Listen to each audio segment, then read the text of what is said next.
Hey Seismic, welcome to your workout brief for Monday, May 13th, 2020. Today our warm-up starts with a 5-minute timer.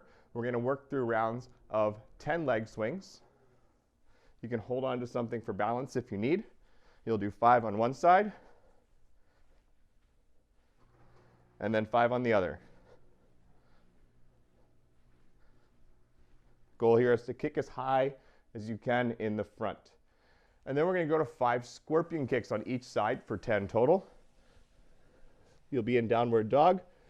One leg kicks up hard enough to try to pop the other foot off the ground.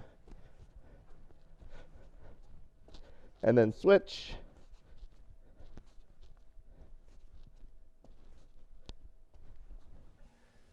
Then you've got 10 hollow rocks.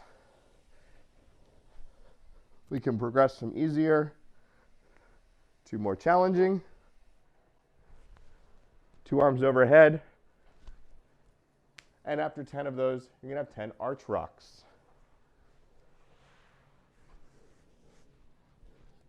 Easier with the hands by the side.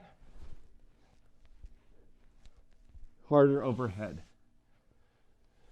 Again, we're working through that over 5 minutes, not really trying to rush the pace, just trying to get moving. Then, for warm-up, we're going to use a lacrosse ball and a weight and get into our psoas. So your psoas is a muscle that connects your thoracic, rib cage, lumbar area to your hip, specifically hip flexor. So it's the main hip flexor of what pulls up when we curl in like this. And we've got some L-sits today.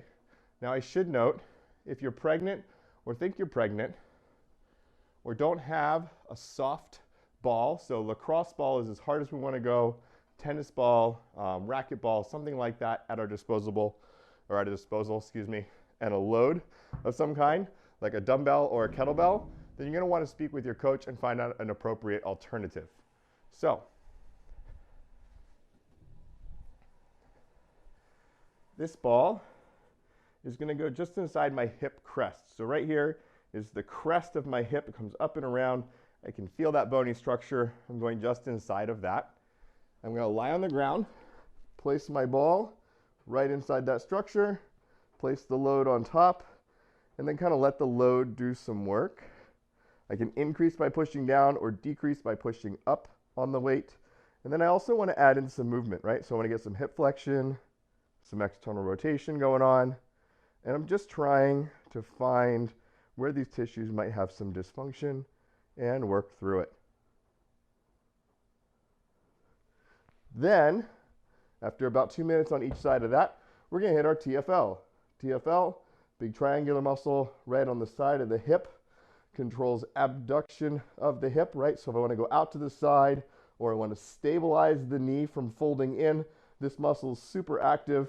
So I'm just going to take this ball, find that soft, squishy spot, again, below the hip crest, but above where my femur inserts, right about where the waistband of my pants is. I just kind of rock up on that thing, and I can feather around and find some corners to work. And again, we're going to spend about 2 minutes per side on that. For your skill work today, we're going to do something called a front scale.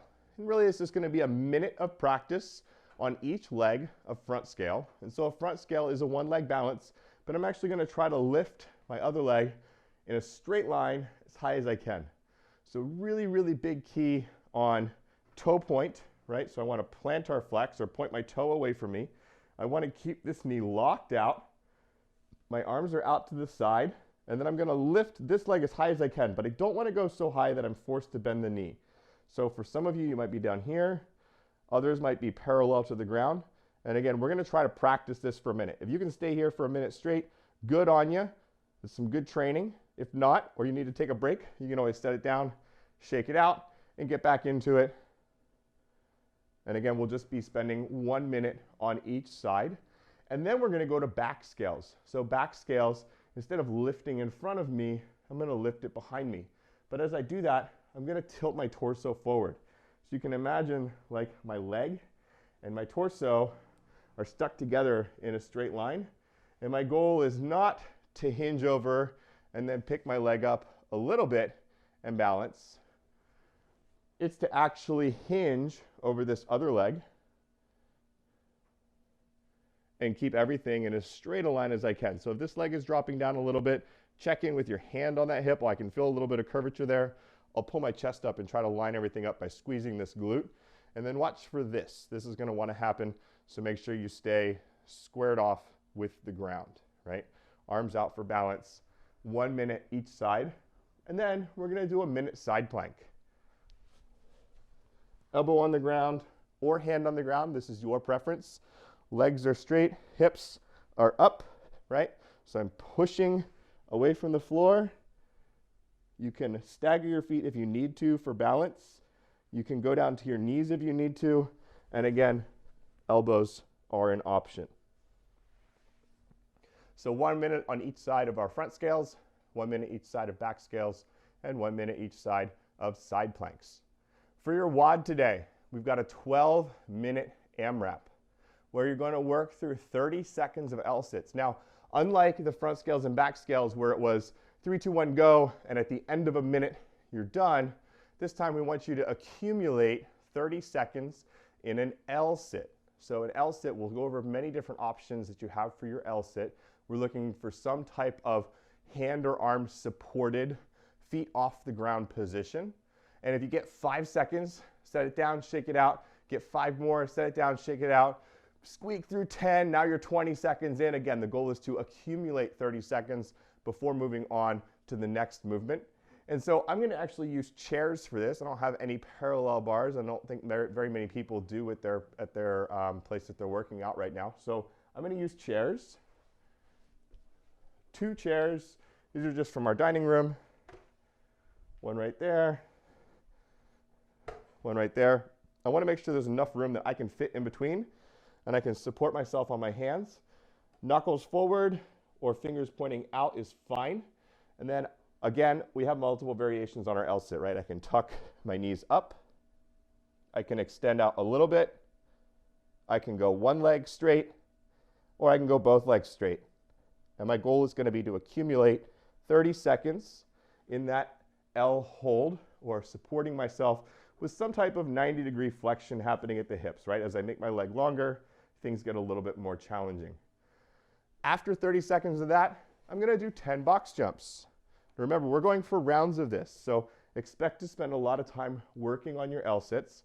But once you finally get to that 30-second mark, you've got a box available. Make sure the area around it is clear. You're going to jump up on it. Stand tall, chop your head off from the camera, step back down. That way they can't see your face at the top, right? They won't know whether or not you're a winner or you're just trying to get through this. All right, if you cannot do box jumps or you don't have a surface that you trust yourself to jump onto, if you trust yourself to step, then go ahead and do step ups. Make sure you alternate legs though. So that was my right, left leg for number 2. And again, I'm going to work through 10 and I'm just going back and forth. 30 seconds of L-sits, 10 box jumps, see how many rounds I can get in a 12-minute period. That's it for today, everybody. We'll see you tomorrow.